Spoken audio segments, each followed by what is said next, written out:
السلام علیکم ورحمۃ اللہ وبرکاتہ۔ نحمده ونصلي على رسوله الكريم، اما بعد فاعوذ باللہ من الشیطان الرجیم، بسم اللہ الرحمن الرحیم۔ من عمل صالحا من ذکر او انثى وهو مؤمن فلنحيينه حیاة طیبہ وَلَنَجْزِيَنَّهُمْ أَجْرَهُمْ بِأَحْسَنِ مَا كَانُوا يَعْمَلُونَ۔ وقال تبارك وتعالى: وَلَا تَكُونُوا كَالَّتِي نَقَضَتْ غَزْلَهَا مِنْ بَعْدِ قُوَّةٍ أَنْكَاثًا۔ صدق اللہ العظیم۔ اللہ رب العزت نے ہمیں رمضان کا بابرکت مہینہ عطا فرمایا، روزے رکھنے کی توفیق عطا فرمائی، قرآن مجید کی تلاوت کی توفیق عطا فرمائی، اور پھر اس کے ساتھ ساتھ اللہ رب العزت نے ہمیں تراویح ادا کرنے کی توفیق عطا فرمائی، بہت سے اور نیک کام کرنے کی توفیق عطا فرمائی۔ اللہ رب العزت اسے قبول فرمائے۔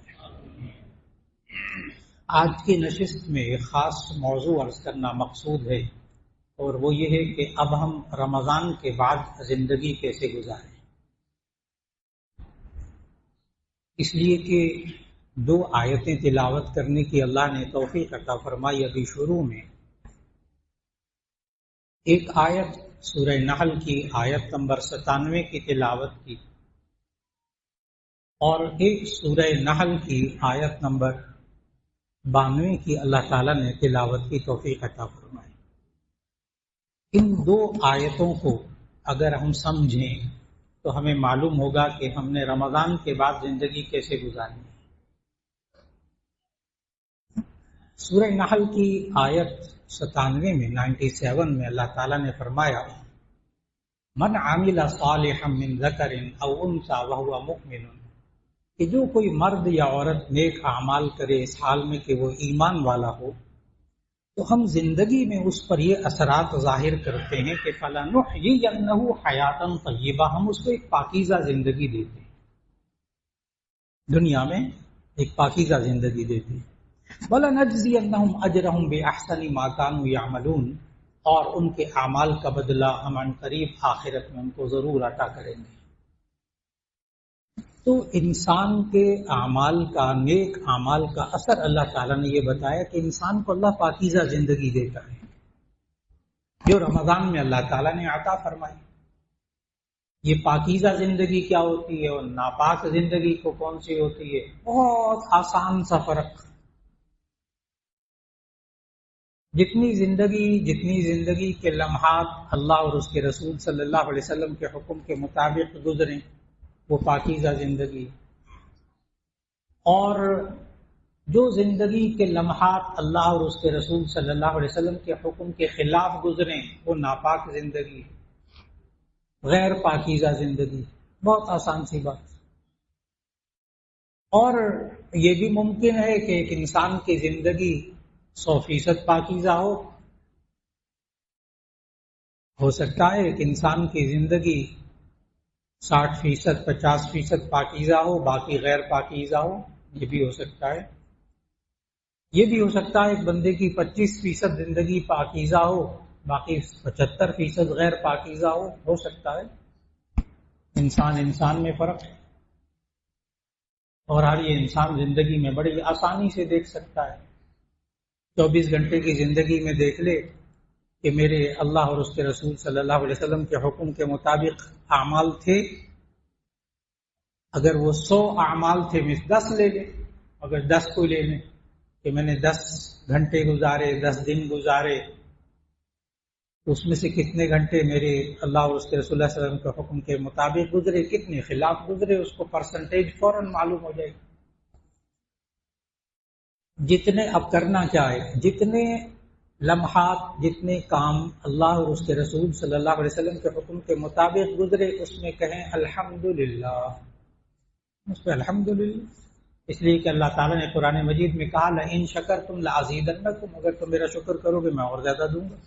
تو ہم جتنے فیصد بھی پاکیزہ زندگی گزار رہے ہیں اس پہ اللہ کا شکر کریں، اللہ اور زیادہ کر دے گا۔ اور جو لمحات یا جو کام غیر پاکیزہ زندگی والے گزرے اس پہ توبہ اور استغفار جاری رکھیں. توبہ اور استغفار کر لیا پھر 100% پاکیزہ زندگی، پھر 100% پاکیزہ زندگی. آپ نے ماشاءاللہ عید پہ نئے کپڑے بنوائے، پہنے 2-3 دن پہنے میلے ہو گئے، پھر دھلوائے پھر چمکدار ماشاءاللہ پھر صاف ستھرے ہو گئے، پھر یہ میلے ہوں گے پھر دھلوائیں گے انشاءاللہ، پھر میلے ہوں گے پھر دھلوائیں گے. یہ انسان بہت سمجھدار ہے اس معاملے میں. کاش یہ دل کے معاملے میں اتنا ہی سمجھدار ہو جائے، دل کے معاملے میں بھی اپنے کپڑوں کی طرح سمجھدار ہو جائے. کہ نبی صلی اللہ علیہ وسلم نے فرمایا جب انسان گناہ کرتا ہے اس کے دل پر ایک سیاہ داغ پڑ جاتا ہے، توبہ کرتا ہے وہ داغ دھل جاتا ہے پھر صاف ستھرا. داغ تو پڑنے ہی پڑنے ہیں. ہم گناہوں سے معصوم صرف انبیاء علیہ السلام کی ذات سے، باقی تو ہونے. اور یہ بھی ہو سکتا ہے کوئی انسان 100% گناہوں سے پاک ہو جائے، بالکل یقیناً. اتنے حضرات ماشاءاللہ رمضان میں ان سے پورے رمضان میں ایک گناہ سرزد نہیں ہوا. الحمدللہ بہت سارے حضرات آپ کو ملیں گے معاشرے کے اندر. تو وہ اللہ نے جو پاکیزہ زندگی عطا فرمائی، وہ بتا رہا تو پاکیزہ زندگی ہوتی کیا ہے. بہت آسان سفر، ہر بندہ اپنی اپنی زندگی کو دیکھ لے.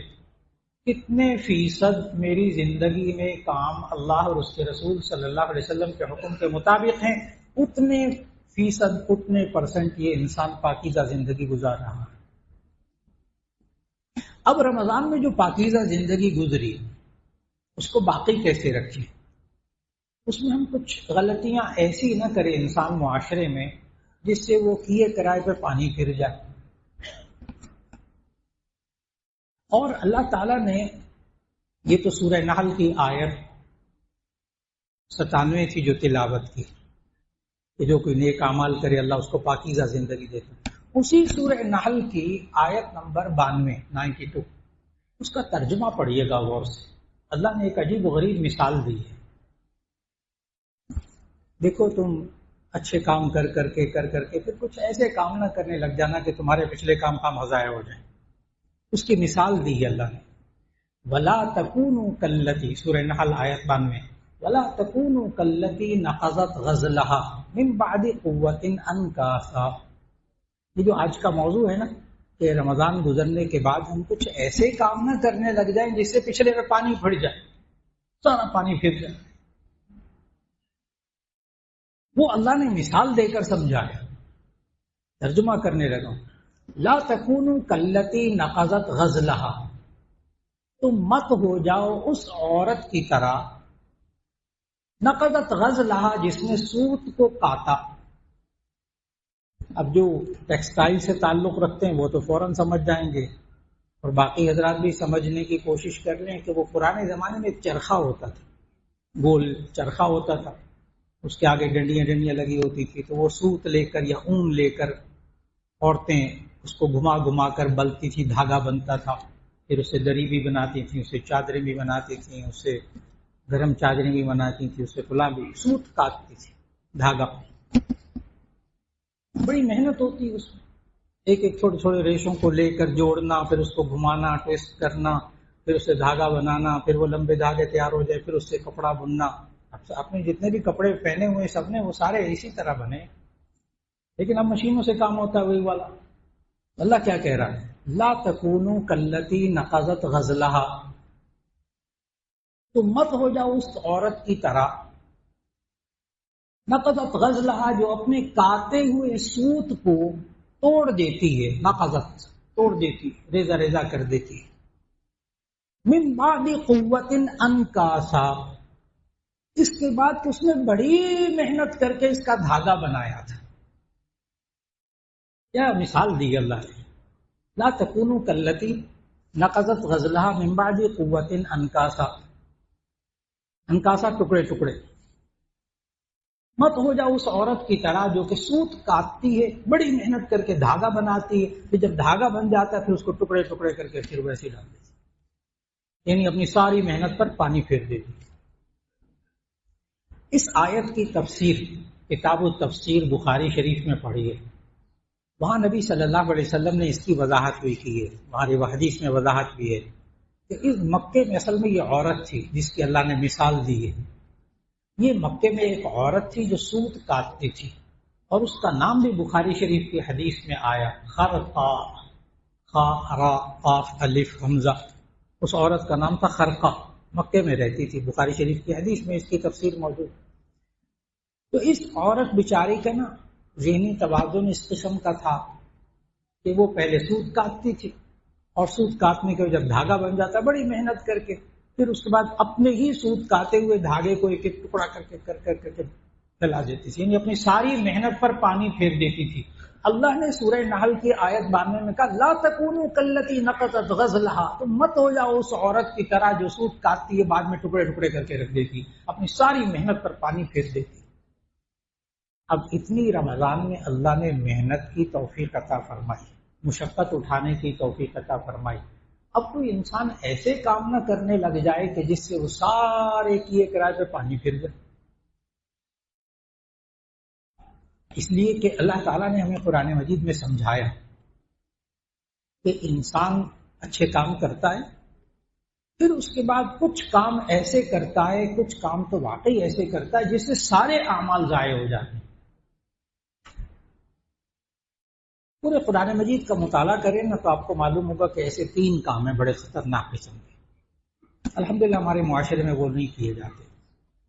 3 کام ایسے خطرناک ہیں جو قرآن مجید میں اللہ نے ذکر کیے کہ جس کی وجہ سے انسان کی زندگی کے پچھلے سارے نیک اعمال نیست و نابود ختم ہو جاتے سارے.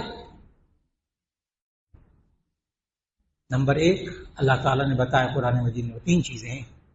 نمبر 1 لئن اشرکت لیحبطن عملک، اگر تم شرک کرو گے تمہارے سارے اعمال ضائع ہو جائیں.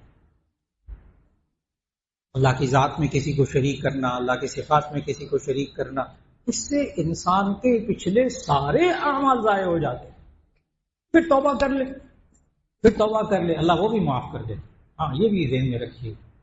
بعض حضرات کے ذہنوں میں نا ایک آیت ہے 5ویں پارے کی کہ ان اللہ لا یغفر ان یشرک بہ ویغفر ما دون ذلک لمن یشاء، اللہ مشرک کو نہیں بخشے گا باقی ہر ایک کو بخش دے گا. تو بہت سے حضرات سوال کرتے ہیں بعد میں کہ جی وہ شرک تو معاف نہیں ہوتا نا، باقی سب گناہ معاف ہو جاتے ہیں. تو اس آیت کی تفسیر میں تمام مفسرین نے لکھا ہے کہ یہ جو اللہ نے فرمایا نا ان اللہ لا یغفر ان یشرک بہ ویغفر ما دون ذلک لمن یشاء، اللہ مشرک کو نہیں بخشے گا باقی ہر ایک کو بخش دے گا، یہ تب ہے جب اس کی موت شرک کی حالت میں ہوئی ہو. اور اگر اس نے اپنی زندگی میں 50 60 سال 90 سال شرک کر کے اگر اس نے توبہ اور استغفار کر لی، اللہ وہ بھی معاف کرے. اور اس کی مثال بھی دے دیتا ہوں آسان سے. حضرت سلمان فارسی رضی اللہ تعالیٰ عنہ یہ اصل میں مجوسی تھے، فارس کے رہنے والے مجوسی تھے، آتش پرست تھے، سورج کی پوجا کرتے تھے. پوری قوم سورج کی آگ کی پوجا کرتی تھی، یہ آریہ نسل کے تھے. پھر اس کے بعد میں عیسائی مذہب اختیار کر لیا تھا. 90 سال کی عمر میں اسلام لائے سلمان فارسی رضی اللہ تعالیٰ. بعد میں 60 سال پھر زندہ رہے، 150 سال کی عمر میں انتقال ہوا. لیکن جو بات سمجھنے کی وہ یہ کہ 90 سال کے بھی گناہوں کو اللہ ایسے ایک توبہ اور استغفار سے معاف کر دیتا. تو ایک تو شرک ہے جو انسان کے پچھلے تمام اعمال کو ضائع کر دیتا ہے. یہ میں بتا رہا ہوں کہ اب رمضان کے بعد زندگی کیسے گزاریں. ہم کچھ کام ایسے نہ کہیں انسان کر بیٹھے کہ جس سے وہ پچھلے سارے اعمال کہیں ضائع نہ ہو جائے، اور کچھ کام ایسے سارے تو ضائع نہیں ہوتے، تھوڑے بہت ضائع ہوتے ہیں، وہ بھی الگ سے بتاؤں گا. تو سارے اعمال ضائع ہوتے ہیں وہ تو ایک یہ آیت لئن اشرکت لیحبطن عملک، اگر تم شرک کرو گے سارے اعمال تمہارے ضائع ہو جائیں گے، نہیں ختم. نمبر 2 سورہ حجرات لا ترفعوا اصواتکم، سورہ حجرات کے آیت نمبر 2 لا ترفعوا اصواتکم فوق صوت النبی ولا تجهروا له بالقول كجهر بعضكم لبعض ان تحبط اعمالکم وانتم لا تشعرون. تم لوگ نبی کی آواز سے اونچی آواز بلند نہ کرنا چاہو، ایسا نہ ہو کہ تمہارے سارے اعمال ضائع ہو جائے تمہیں پتہ نہ لگے. تو نبی صلی اللہ علیہ وسلم کی گستاخی، ان کی شان میں گستاخی کسی بھی انداز کی ہو، اس سے پچھلے سارے اعمال ضائع ہو جاتے ہیں. قرآن مجید کی اس آیت کے مطابق ایک شرک ہو گیا، ایک نبی صلی اللہ علیہ وسلم کی شان میں گستاخی، سارے عمل ضائع ہو جاتے ہیں۔